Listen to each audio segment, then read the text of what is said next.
Hey, how's it going? Now, in a previous episode, we explored event grids. And in doing so, we also ended up exploring Azure Function Apps. The goal there was to highlight how these services are used so that we could use them in a more operational manner.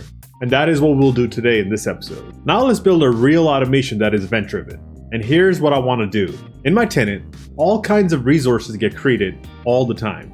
And as you know, all resources sit in some subscription or another. I want to capture these resources using EventGrid. However, the most outer layer that we can use EventGrid is at the subscription level. So every subscription will need its own EventGrid.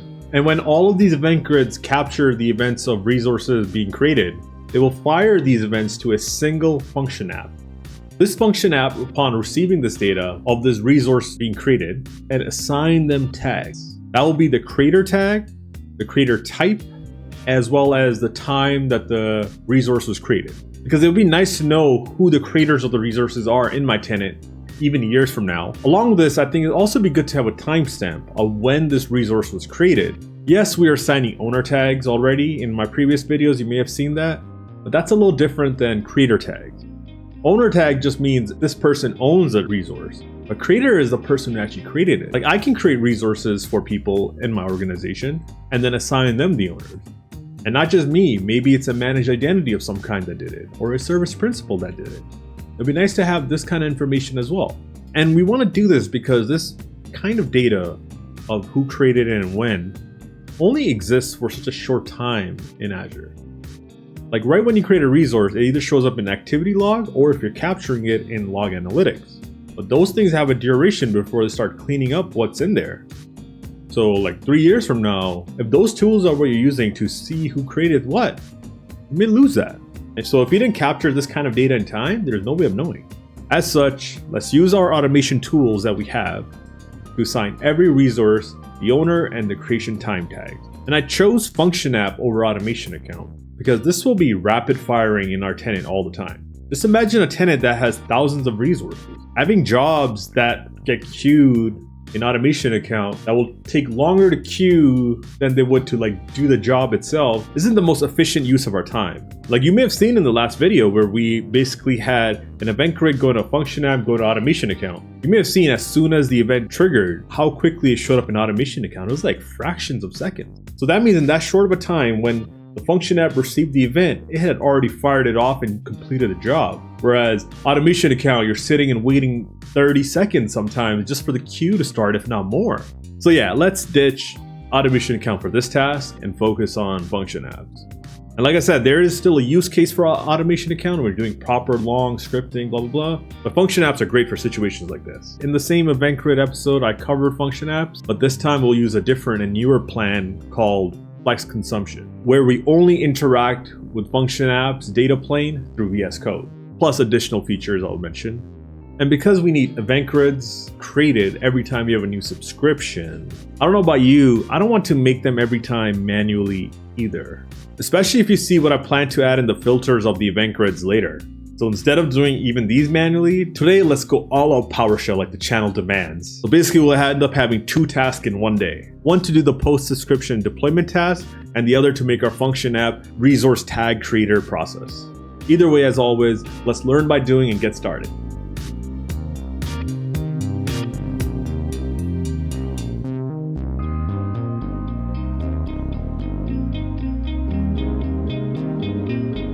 And we're back.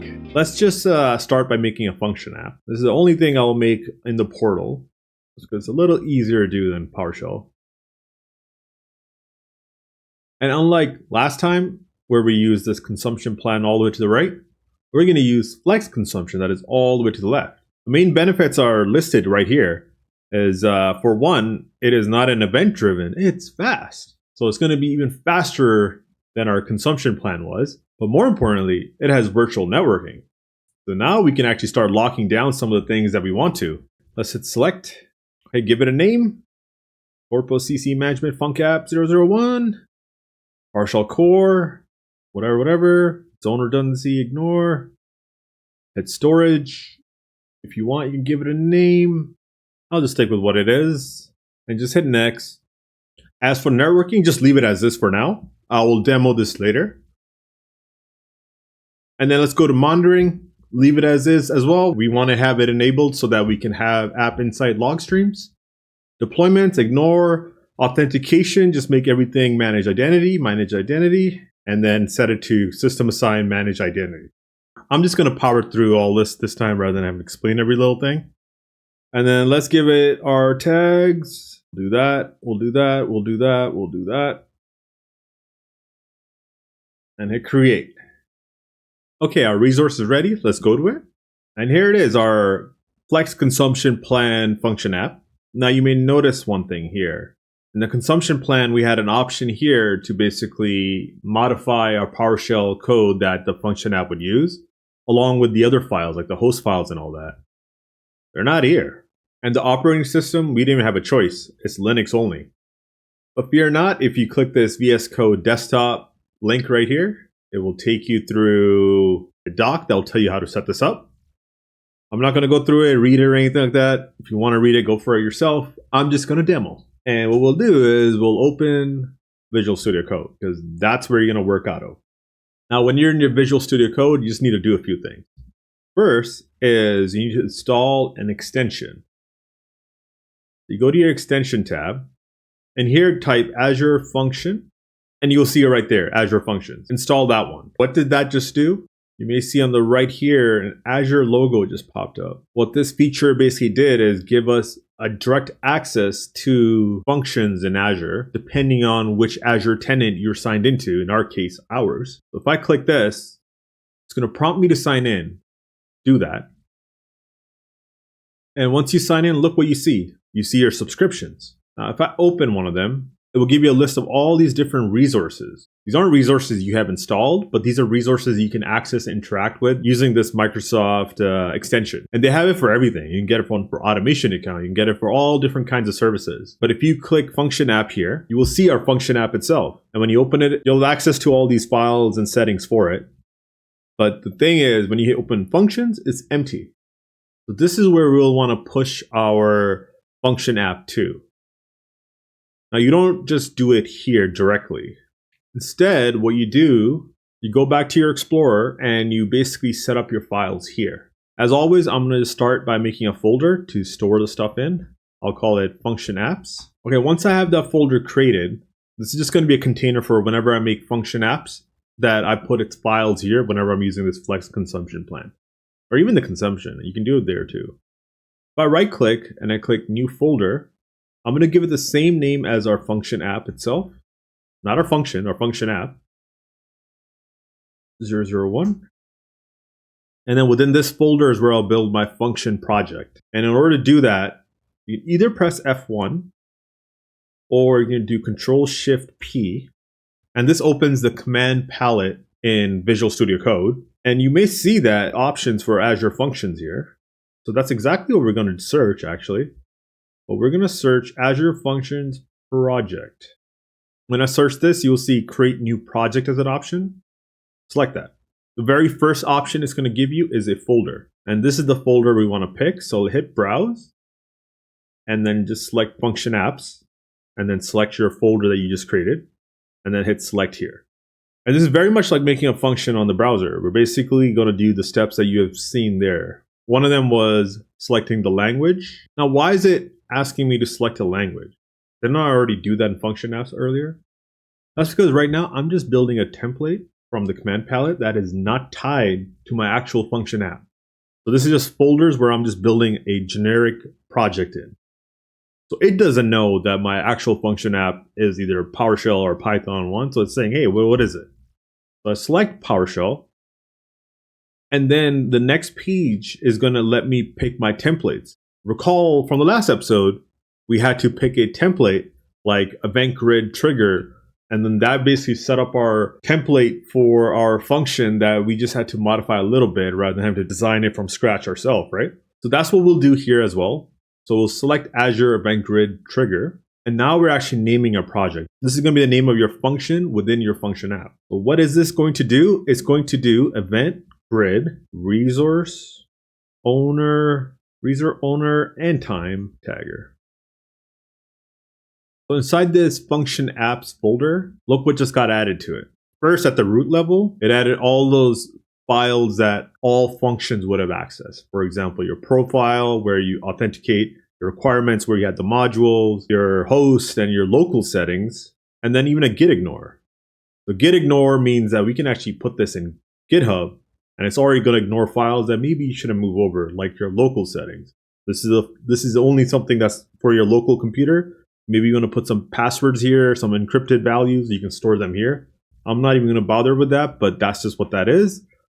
And then we also have the folder that has our run.ps1 file. So this is the exact same as last time, the parameters with the output. Let's do the same thing as we did last time. So instead of outstring, we can say convert to JSON. We'll build this later, but that's enough for now. I said earlier, this is just a folder. So how do I tie this to our function app now? And I have a lot of folders. How do I make sure that it picks this one? Want to see how easy it is? Right click where it says Corpus CC Management, as in your function app, and press deploy to function app. Done. What's going to happen is that Azure that we signed into here from the extension, it's going to give us options from that. So the first thing is asking, okay, which subscription? Corpus Management. Then it's going to search for every function app that sits in that subscription. And the only one that exists is this one with the same name. I'm going to select that, wait for this pop-up to come in, and press deploy. And you will see right here in the terminal, there's an Azure section. It's going to show you the progress of this zip being uploaded to Azure. Now, while this is happening, what if you wanted to add a second function or something, right? All you do is this folder that is our function.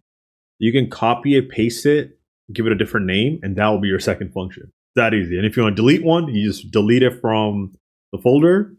And each time you make these changes, you just have to do the same process, which is right click, deploy to function app, and it will just handle it for you. Pretty neat. It makes working with functions a lot faster. Of course, uploading it may take a little while. And there it is. It's done. So you get a little pop-up here on the side. Why don't we head back to our function app and hit refresh. And look at that. It actually shows up. So you can actually click it. You just can't modify it. It's read only, but it's here now. That's great. And you always have log streams as well. Okay, so that's that. Let's go back and talk about requirements. Profile, host, and then the requirements file, all three of these, are files that are shared amongst all functions within this function app. Now, this got configured by Visual Studio Code. It had no way of knowing that we were using a flex consumption plan, right? So as such, it gave us the default stuff that you would normally see in a consumption or some of the other plans. What you see here, right here, will not work because we're using a Linux computer. And what this is called, if I go to host.json, is manage dependency enable true. This is not going to work. But if you're not, what we're about to do, I think is actually better. So manage dependency, anytime you make a flex consumption plan for PowerShell, just set this to false. And the second thing you do is do not uncomment any of this. This is not going to work. It's not going to go to PowerShell gallery and download it. Just ignore that. Don't we need an AZ module? We're going to be authenticating and we're going to be tagging. So we definitely need it. However, this model has shifted. Because of Linux, and we can't do this route, what we can do instead is to use modules in the app content itself. And by app content, I mean this folder. Recall in the past, if you watched the video, where I showed you how we can make our own modules and all that, I did an import module and I pointed to a file path and it was just able to pull those modules in, right? So what do we have to do? We literally have to make a folder inside our function app called modules. So in my Scratch file, what I'll do is I'll give you the commands. Save -module az accounts path.module. Instead of install module and import module, save module just means download that file and put it in this folder. So we'll run both of them. You'll see all the files get downloaded into this folder. So these are the two modules I need, by the way. AZ accounts to authenticate and AZ resources to do tag. Simple. And then how do I get these modules to actually show up during runtime so they can be used? Just use import module. Now you could do it in the run file. I'm just going to do it in the profile. So every time this function app is run and it authenticates, right before it even does this, I will say, in fact, I don't even need all this. I don't care. Let's just clear out all this. I'll just do import module, both of them. Notice I didn't need to give a path. And this is because your environment profile is your actual root folder. So that makes it super easy to work with. And whenever you're done making changes and you're ready to push it up, deploy to function app, I'll do it again. So you click management, you click your resource, and then it'll start doing it. In the meantime, let me show you something else about function app. Flex consumption gives us one capability that I think is critical, which is networking. You may have seen this browse button. If I press this is basically my function app, right? On the browser. I can access it. You can probably access it, blah, blah, blah, blah. It's open to the public kind of thing. I don't like that. In fact, I don't like my function app having inbound access from anything.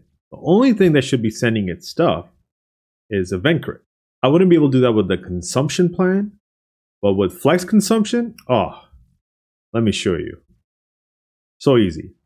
Go to networking, and then you'll see public access. This is what we left on when we were making the resource. This time, let's click this and set enable from select virtual networks and IP addresses. Cool. Now, the only problem is I don't remember setting up networking for EventGrids. In fact, I don't even believe system topics have the ability to sit in private endpoints and network of any kind. So what do we do there, right? We use service tags. Press add here. And this is very much like, setting up like I'm going to allow list or whatever. For the name, I'll say EventGrid access. And then here where it says IP address, there's an option called service tag. When you select service tag, you're basically saying these resources that do have like a public end, whatever, I'm only going to allow their IPs on Azure to access our service. So I can just search EventGrid and say, hey, inbound, anytime an EventGrid is trying to come in, let it, and I'll add that as a rule. And then for my unmatched rule action, just make sure it's set to deny, meaning deny everything inbound except for EventGrid. This doesn't mean function app can't go outbound, it just means inbound. And continue. And now this page that I had open, if I hit refresh, blocked. So is any other resource trying to access it. My browser can't access it, your browser can't access it, my other resources like logic apps can't access it. EventGrids are the only ones that can access it. It can still access other things, like it can go to Azure and start tagging away, but other things can't access it, which is perfect. Now it's nice and secure, not just from an identity perspective, but from networking as well. It won't block this. So doing zip files uploads to them when you're signed in as an account that has access to the function app, that is still going to work. So don't worry. We didn't lose this functionality is what I'm trying to say. Okay, either way, our function app is ready. It's kind of hard to test because we don't have EventGrids right now. Let's switch over to basically building our subscription script so it can go through the process of building our EventGrids. And then once that's ready, we can come back to our function app. I'm just going to make a file. I'll keep it local and let's call it manual Azure subscription. I'm going to kind of power through this, but I'm making it manual because we're going to trigger it manually, at least for the foreseeable future. But in the future, maybe we can automate this too. Same idea, event-driven. When a subscription is made, trigger this kind of thing. We're actually going to add parameters. In case you don't know, and you're wondering, what does this mean? Like you've seen this in maybe my function app episode, but what does it mean in the context of putting it at the top level? This just means that when you run this manually, you will get to fill out parameters before you can run it. And I'll do the same here, say region. So these are the two values I need as inputs in order for me to run this job. And this in a way also means that if I do a API request to trigger this job, I can send in parameters and just have it be automatic. Like just say it's manual, but it could be automatic. And because I'm just testing, I'm just going to do this for now. I'm going to say subscription equals and hard code it for our test. Region equals don't test to your production subscription. This is just my lab environment. And as always, authenticate to Azure section for manage identity. I'll have it here. At the same time, I should also connect or not. So that if this ever runs, it's not a problem. Okay, so what are we trying to achieve here? Well, if I'm going to add parameters, I should probably ensure that whoever's filling out the parameters are actually entering it right before I even continue the script. Maybe I'll make a section called validate. And what will I do here? I'll validate the subscription name and the region name. I want to make sure this is not spelled like this, and this is not like this, or it's empty, etc. So we'll say get easy subscription. If I run this, and then this, fails. Perfect. We can do error action stop. And we can make this a try catch to terminate the script. Just make it fail again. Could not valid parameters. Failing script. Was not intended. Please verify. Perfect. Make sure you do a throw to kill the job. All right. So how do we get location confirmation? There's a command called get az location. It's going to get every single region and all of the information. Blah blah blah blah blah. As you can see, it's just endless. And what do we want? We just want this location word. So we can say where object. Now the problem with this is it's a where object, so it's just going to give us null. Null isn't going to fail with error action, right?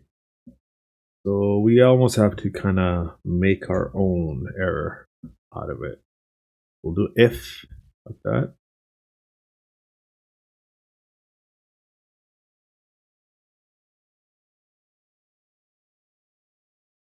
This means if not. So if there's nothing that shows up when this happens, do what's in here. What's in here? You can actually write error and say invalid region. And then to this, you can do error action stop. So yeah, every time this if statement is triggered, it will go here.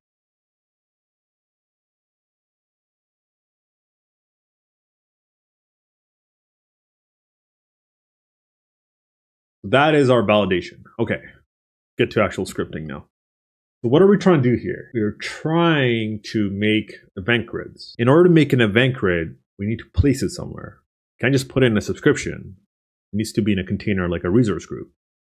So let's do that first. I'm designing this with scripting in mind so that you can run it multiple times against the same subscription if there's any updates or changes that you made to this script, and it will still work. The first thing I'll do is tags, because I'm going to use this across the board, actually. And we'll say cost center, environment short. Okay. RG name.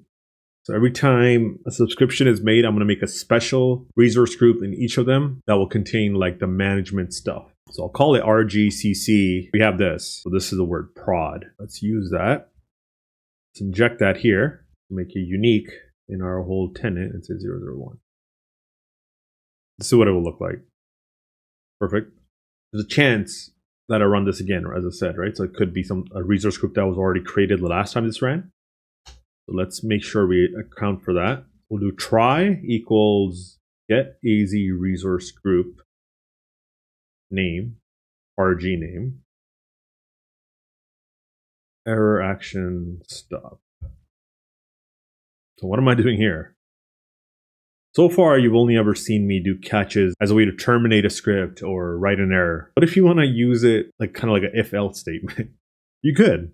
I'll show you. So I'm going to try to get this variable filled with get az resource with the error action stop. If it couldn't, meaning it doesn't exist, we're going to say rg equals new az resource group. And location, this is why we needed location. Got it? Oh, and tag.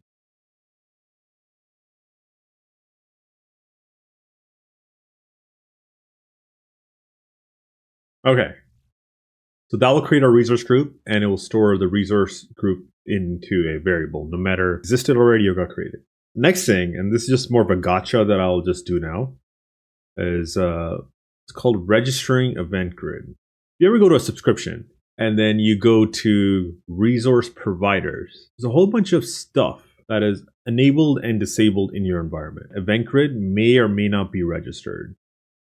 I'm not going to walk through this code. Who cares? I'm just going to copy and paste it. Basically, have an if statement to see if the registration status is not equal to registered. And if that's the case, register it. If it's already registered, ignore it and move forward. That's it. Okay, after that, we create our EventGrid topic. And the name for the EventGrid, this is the topic name right here. And there's a chance that you already have a topic created, right?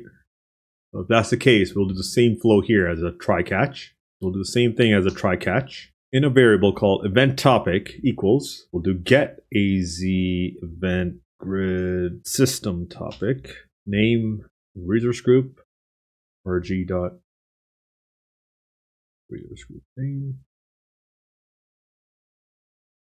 or action stop. And if that's not the case, we'll use that and move forward. If it is the case and it doesn't exist, make sure it goes to this catch. Topic not found, creating, perfect. And to create one is this commandlet. And I'm just going to do params. I'll call it system. And now this is actually creating something that could potentially break. We could actually drop this here. So for our parameters,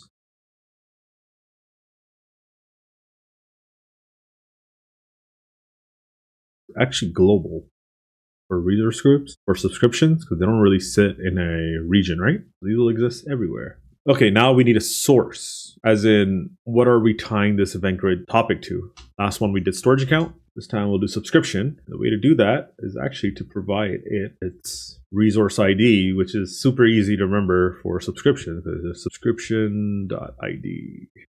And then is topic type. Microsoft.resources subscription. Sign. We'll make that mistake again. Okay, so that will create our topic if it doesn't exist. So let's give it a shot and see what happens. Couldn't bind resource because it's an empty value. Why is it empty? Did we not run this? Guess not, right? Yeah, let's run it all the way to this point.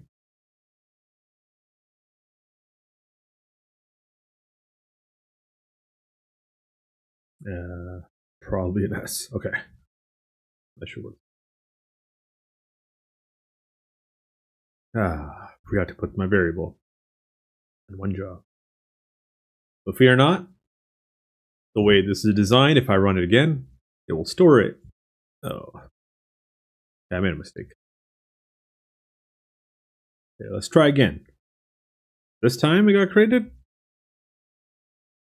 There it is. Okay, so far it's pretty straightforward. This is where it gets a little bit more annoying to write, but I'll try my best to explain as I go. The first thing is our subscription name. So event sub name equals new resource tagging. We'll have to do the same thing, but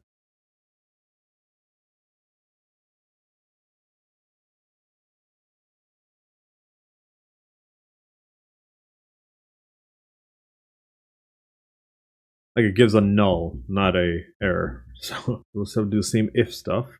If event sub, this will use the name for your object name equals event sub name. Well, if that happens, great. Write output.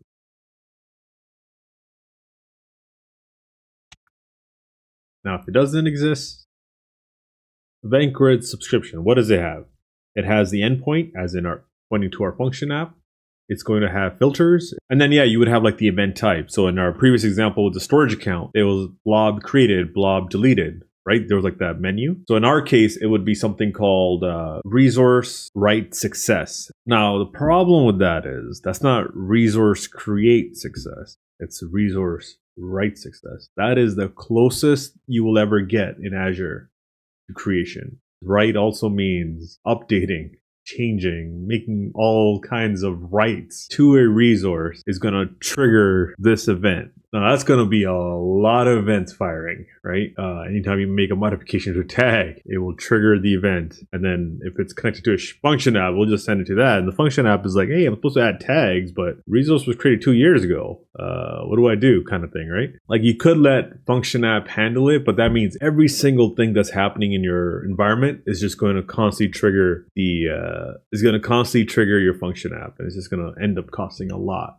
Fear not, there is some work to be done. You can really dive into filtering to like iron out some areas where it's only going to send a few things, like the creation. There will be some false positives it may send, but you can always have like something to watch and capture more examples. I have a small list. I'll just give it to you so it makes your life easier and it's just something you know in the future. So what would we do? So I'm not going to add the filters in this creation. I'll do that later. I'll show you.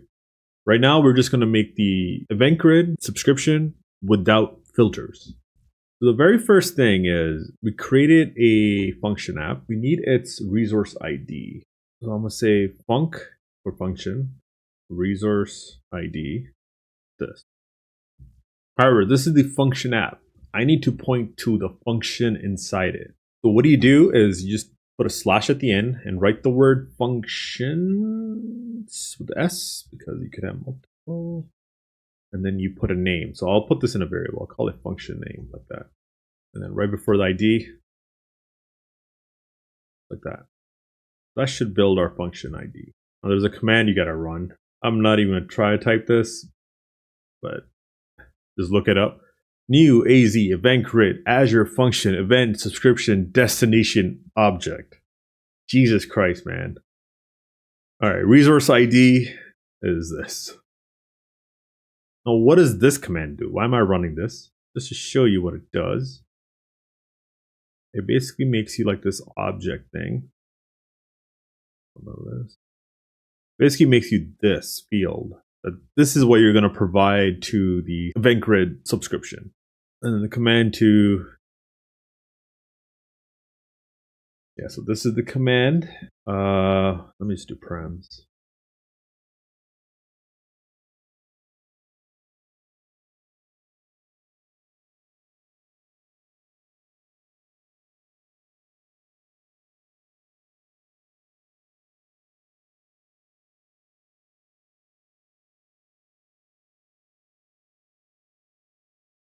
This is the event filtering I'm including. There's other ones like resource delete success or fail, etc., etc. So if you ever want to capture fails or anything like that, you could also make events for those kind of things too, to trigger whenever a job fails to report, right?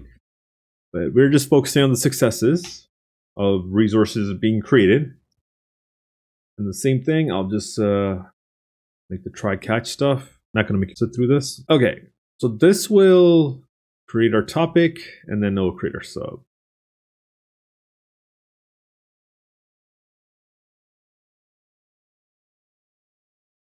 Okay, created. You want to see a visual? Maybe we'll do that at this point. Go into production, resource group.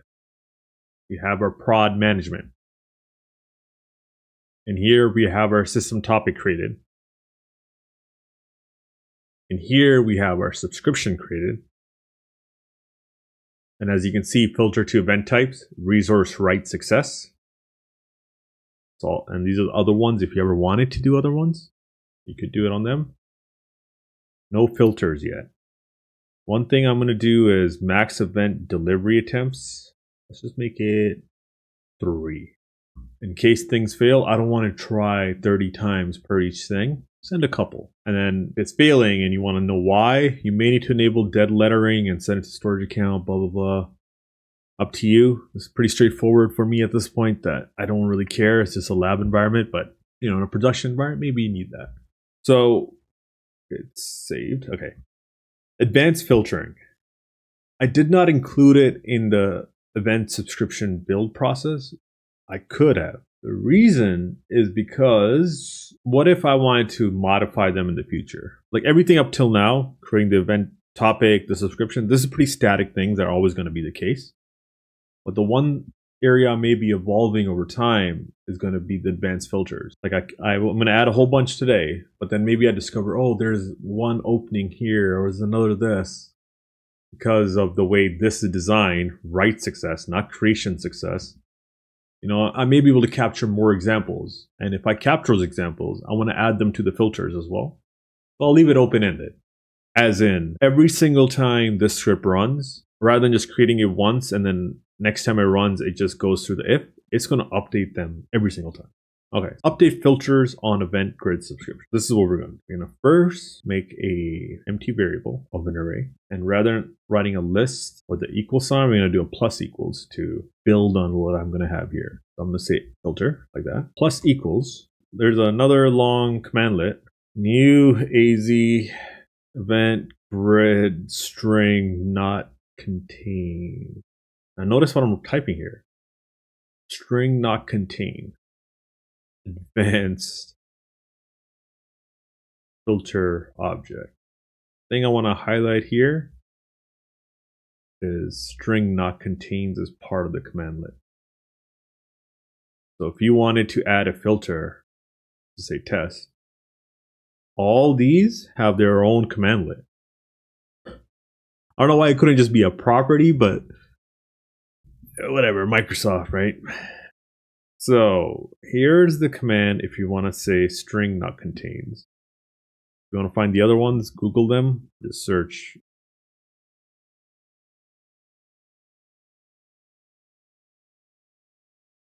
Like if we go here and you land on this commandlet, you will see all its other friends. String not begins with, string this, string that, string this, blah, blah, blah, blah, begins with advance, whatever. All of them are here. So enjoy, have fun with that. Now, what are we going to add to this? This is here if you're interested. This is where I got all this information from. I'm not a wizard. These are not things to remember. So key is the key, right? Key. And normally over here you would put like ID or something to capture one of these. The particular thing I'm capturing is called data operation name. You may see that in activity log. If you ever pay attention and see all the different sections, one of them will say operation name and then value. This is where the fun begins. These are all the values I can add up to 25. So if I want a 26 one, I would literally create the same thing. Like if I was doing number is, and the cell may have 50 of them, right? So you can only have 25 in one, but yeah. So that's why I said, even though we're probably going to use the same exact filter every time, the same key, everything, after 25, we'll have to make this object again like this, and then another like this, another like this, if you're going that far. I think what I made is pretty good from my testing, but of course you're going to catch some stuff. So what are we capturing? Anytime a resource is created, you will see something resource name /write. But there's a lot of things that are /write that aren't that. We want to filter those out. I'm just going to add these because these are the most generic. Authorization, that's pretty clear. Support, like you know what I mean. Only one that's kind of tricky here is resource. It's like, hey, isn't that the resources? In fact, this is what I'm going to be using tagging. But this also means the other way. If someone's tagging it, it won't capture it kind of thing, right? And then there's other things like Microsoft Compute. Like if you're doing snapshot writes, okay. Maybe if you're doing this, we should, because that's maybe a new computer that got created. Snapshots, like, do we need tagging for that? Virtual machine run commands writes, like, there's like a lot of weird things that may be happening in your org. Like you're making it private, right? So this is the unfortunate thing about what I'm doing, what the automation I'm showing you here. But I would love to keep building on this list over time. So if you guys ever get any other suggestions to add, hey, let me know. I'll add them. But it's pretty good. Like it's not too bad. You have to realize how many operations you can run with functions for free. It's like insane amount of executions. Like when we write our function app, whenever it captures something that doesn't make sense, send it to some alert system, and then you can see all the data operation name showing up in there and be like, hey, this isn't right, this isn't right, this is right, this is not right, and then kind of build on it kind of thing.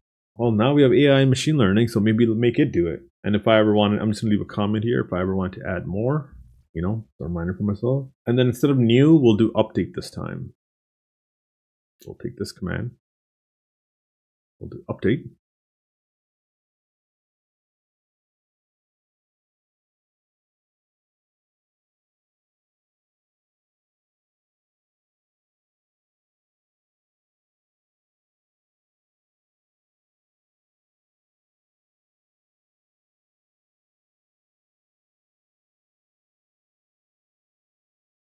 Yeah, that should do it.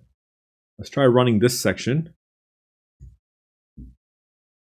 Yeah, imagine having to write these manually into here every time. Yeah, I'm not doing that, especially when we build this further. Okay, so it's updated. So let's see if that is true. Okay, so I mean, it's connected, right? Our function app has EventGrid configured with it. Why don't we test it for now? Let's go to our function app because I want to have the log stream open. Look at that. While that's there, we need to create some resources. If you ever want to just practice this, the easiest thing to practice against is, I'm actually going to do it here. New AZ network security.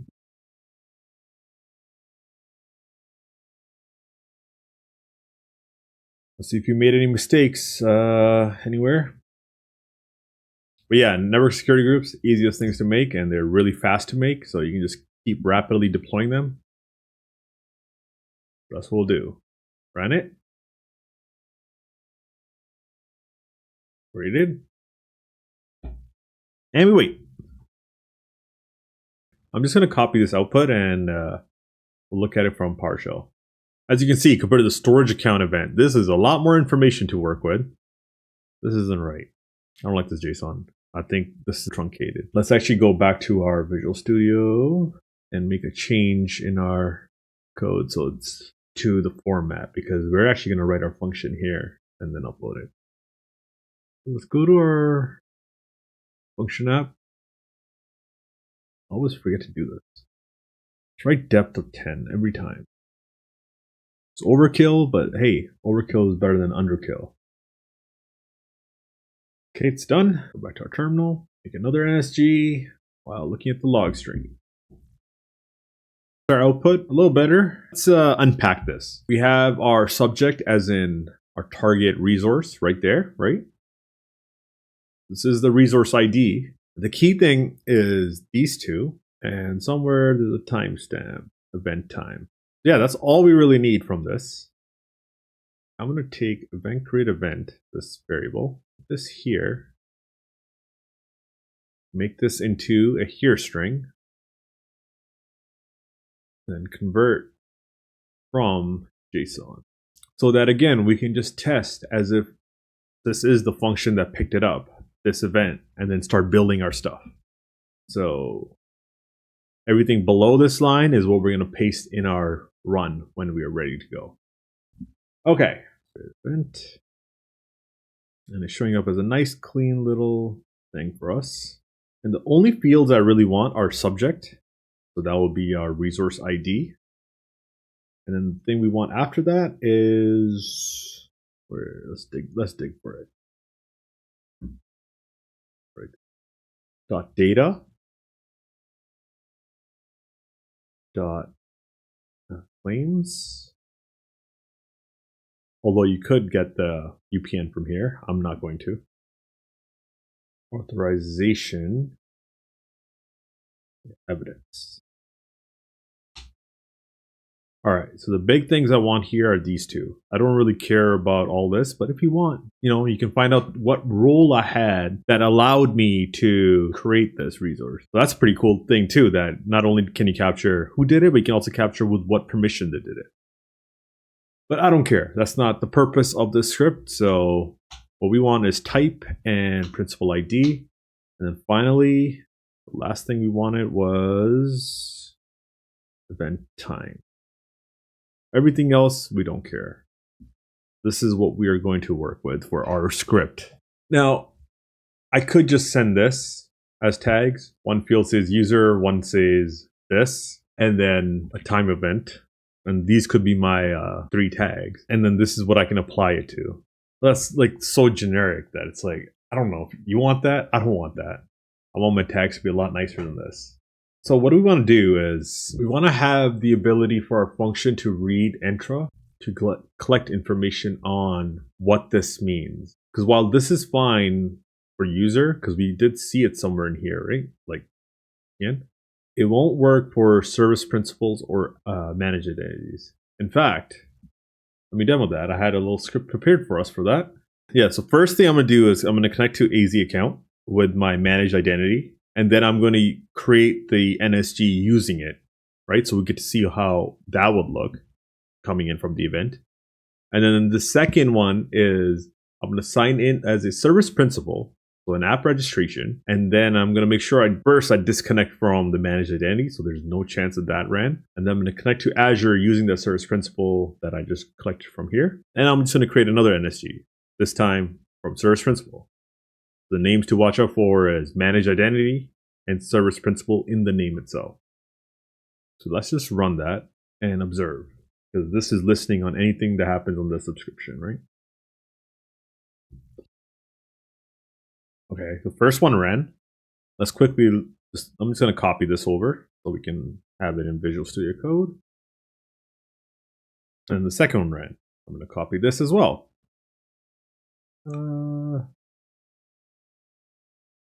Okay, let's begin. All right, so this one was created by the managed identity, right? Just gonna take the parts out.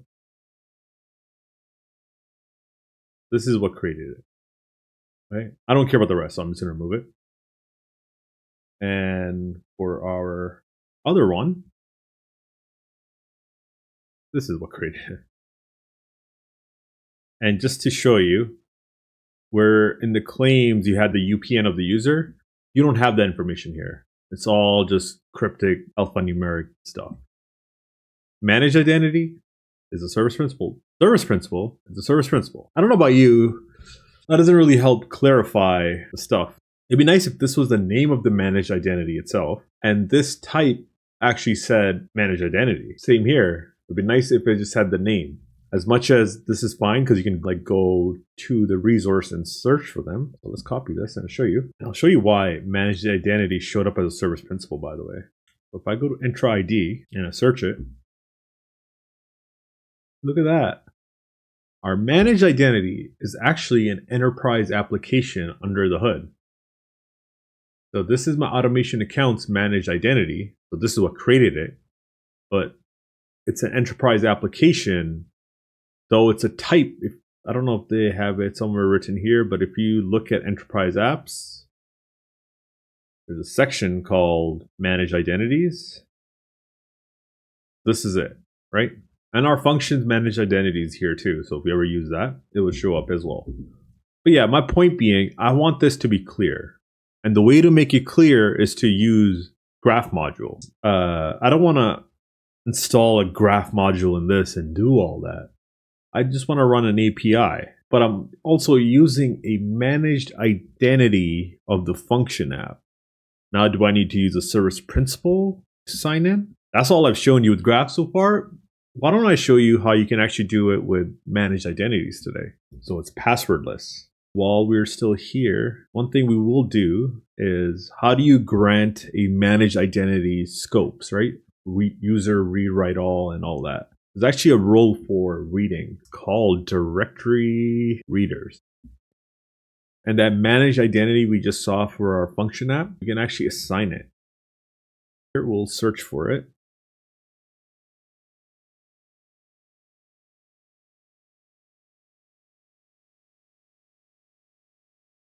I'll assign it permanently. And there it is. So now if we use get mg user and all those commandlets, it would work, but I'm not going to do that. I'm going to do an API because I want this to be as lightweight as possible and to run as quickly as possible. So we'll do that when the time comes. As of right now, since we're testing and I want to correct this, we'll do it with our own script. Keep this around in case I want to play around. The first thing I'll do is I'll connect to Graph as myself. That I had. I'm just going to copy this. My goal is just to get a token. I'm running these commands. I'm using this identity, getting the secret, blah, blah, blah. So let's just run this.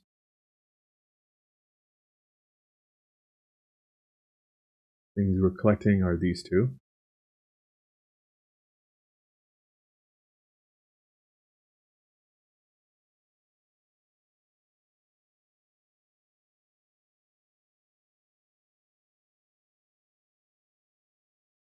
The first thing is we need to use invoke REST method. So invoke REST method. So this is the URI for Graph. What follows this is usually the endpoint. So in our case, it's the user's one. And then you can do a whole bunch of stuff with it. And all I'm doing is I'm searching a particular principal ID. So I'm doing that. And I'm providing my headers, which are right here. The bearer token. And let's see what shows up if I search myself. A whole bunch of stuff about me. So what I'll do is I'll save this as identity equals. And let's do select object display name. Now if we run this identity, perfect. And then let's make our tag. So we'll call it creator tag equals identity.display. Second one I want to create is called creator type. Like the fact that I'm even searching user means I already know it's a user. How do we know that? It's right here. And that's it. That's how we will set up our user. And how do we do that? If principal type equals user, do this stuff. Else if service principal, now we need to determine if it's a managed identity or service principal. So we'll do the same thing. Instead of users, it's drum roll please, service principals, like users. I'm going to remove this so we can see what's inside. Oh, yeah. Just because in my memory, I still have this principal ID set. So let's actually store this. Now run it. Yeah, there we go. Okay, cool. And look at that. That's the word we were looking for. The word managed identity. So let's say select object that. And do you have a name? Yay, you do. Display name. So display name, comma this. Cool. Now when it runs, we get these two fields, which is just fantastic. Great. We'll see identity equals, same thing. But only difference is tag type is going to be identity dot. Get our type and we get our tag. Let me actually just show you what shows up here, by the way. So we also see type here. It's actually called an application. So when it's a service principal as an app registration, it's going to show up as an application. They're using their service principal as a managed identity entity or a app registration entity. But behind the scenes, they're either an application or a managed identity. So that's good. That will tell you that it's, hey, it's this app that you have made in app registration that's doing it. Cool. Now, there is something to be said about what if it's neither of these. I believe as of right now, it's literally one of these. But what if it's not? In other places where groups were showing up, I don't think that will happen here. But if it does, I'm just going to say creator type equals unknown and creator tag. Just realized I don't have the word tag here. All right, so creator tag, I will say is the principal ID itself. If I don't know what it is, here's ID. You can go figure it out if you like. So at least we cover that. And then finally we have, where to go? Somewhere up here, datetime. And all we're gonna do is convert it to a string in a format I prefer, which is this. If you don't like this, do a different one. Clean, gets the job done. It's a clean way to tell you year, month, day, time. Okay, that is basically our code. I'm going to remove this, keep this. Our script is not going to have this. It's just going to have the parameters. It's actually going to start from here, right after the parameters. I guess we can display this. Write output. Something like that. Somebody does stumble into the log stream, kind of gives them data context about what just happened, because we're not going to have the JSON outputting like this anymore.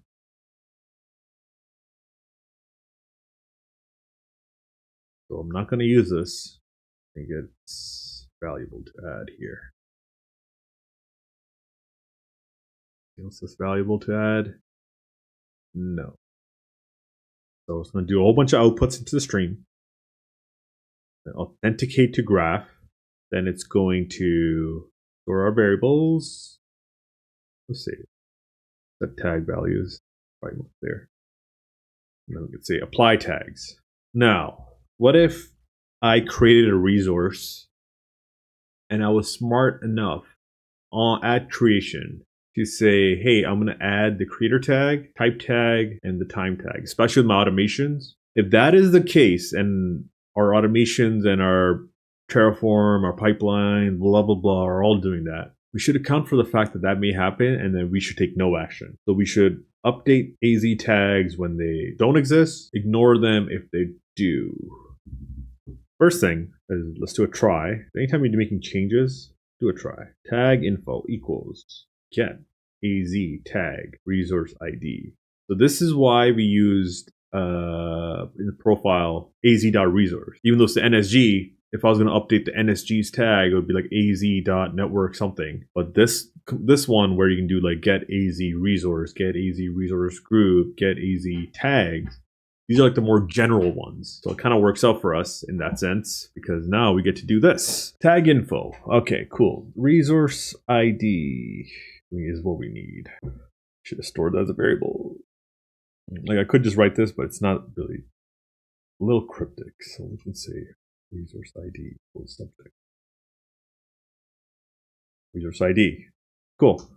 Now I need to account for the fact that if creator does not exist, add tag. If date time does not exist, add tag. The way to do that, tag.info. Let's run this, I'll show you. Tag.info. There are no tags. Kind of hard to show something without tags. Let me just add something generic to it, just so we have something to work with. Let's say cost center. Run this again. Again. Okay, cool. So it's under properties is what I want to show. And then we can just search like this, cost center. We add one more, like that. Right, so what we could do in that case is, instead of this word, this is for the key. So what are we going to call our creator tag key is what we got to figure out. I guess we'll call it creator. Yeah. Creator tag, creator. Okay. So if this exists is what's happening. What I'm going to say is if it does not exist, it does not exist. Let's do this. Same thing here. And this is an if statement, not a if else. I would like both of them to be done. And creation time. Do that. This property doesn't exist. If this property doesn't exist, make the tag. Update AZ tag. Resource ID. ID. Tag. Re-adding. Creator equals. Creator tag. Creator type equals. Now, what you really need to be careful of is operation merge. If you don't do this, it's just going to overwrite all the tags that were already existent there. Don't want that. I'm going to make this one line, so just a little bit more easier to read in the eyes. Oh, no, sorry.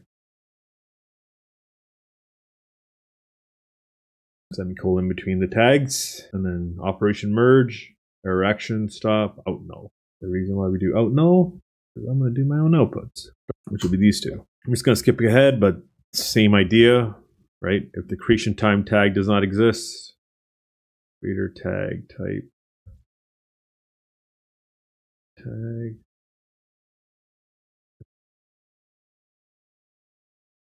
You from, buddy? Creation time tag. Okay. And if it doesn't work, fail. So yeah, that's our script. Let's run it and see what happens. Tag applied. Is that true? Yes, it has. Perfect. Creator type. Satisfied with that? Actually not satisfied. Why do I have the display name? What was I thinking? Should be using user principal. Now I need to delete these because I have those if statements. Make sure it's running correctly.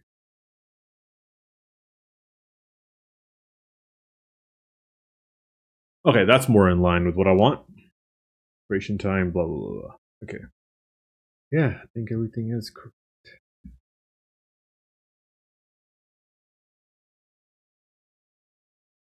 Okay, parameters get triggered. It uses it to get all this stuff. Now this is where it gets tricky. If I'm going to put this in the run file, I cannot use this. If you want to keep this around just for testing purposes, you can comment it out and just say testing locally. And then if you're going to use this to authent as manage identity, which we granted the access rule for, comment all of this out. Are you ready for it? That's it. Token equals get AZ access token resource blah blah blah blah blah. That is getting graph tokens using managed identity. So much easier than all this. Managed identities are the best, or truly are the best. Okay, now for the final test. Everything we've done, is that actually going to do something now? I am going to deploy to it. Open a log stream and bear witness as we, where's my scratch file? I had my little snippet here. Let's add a fourth one. So if all goes well, when this is triggered, instead of giving us this giant output, it's just going to add the tags to that resource. And we'll keep the stream open just to catch any things that go wrong. Fail to update with blah, blah, blah. Okay, if you're going to make modifications in your tenant, perhaps give it RBAC. Okay, so I have subscriptions all across my tenant. Maybe I have hundreds. I don't want to do it on each of them. Instead, I want to do it one level higher. If you don't have management groups, just do it at the subscriptions. But I have a top layer management group where all my subscriptions are as of right now. So I'm just going to add the RBAC here. And I'm going to narrow the scope to exactly what we need, which luckily there is one, so we don't have to make a custom one today. And it's called tag contributor country. There it is. For member, manage identity. Let's find our boy right there. Hit select, review. Okay, now we should be able to. Let's make another NSG. Delete all these after. New NSG 005. Are you the chosen one? Error. Can I call a method on null valid expression? Better not be something stupid like event time. Could be. Oh god. Event time. Yeah, it's Linux. I hate Linux. Sorry, Linux folks, but I hate your. It's like your case sensitive stuff. Oh god. By the way, this is how you should open a function app. Just open a separate file so it doesn't interfere with anything else. Kind of borked my GitHub. Should have tested that before I made this video, but it's fine. Not the end of the world. Yeah, knowing Linux, this is exactly what it is. Gotta wait for the deployment to finish. Okay, let's try another NSG and see what happens.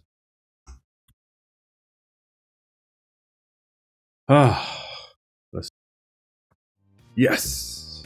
And there you have it. our function apps are officially tagging all of our resources that are getting created in our tenant. So anytime a resource is created, it fires EventGrid, which fires our function app. I'll use my script to install EventGrids on all of my subscriptions. After that, these tags will show up on everything I create going forward. Either way, that's the end of today's lesson. See you in the next one. Bye.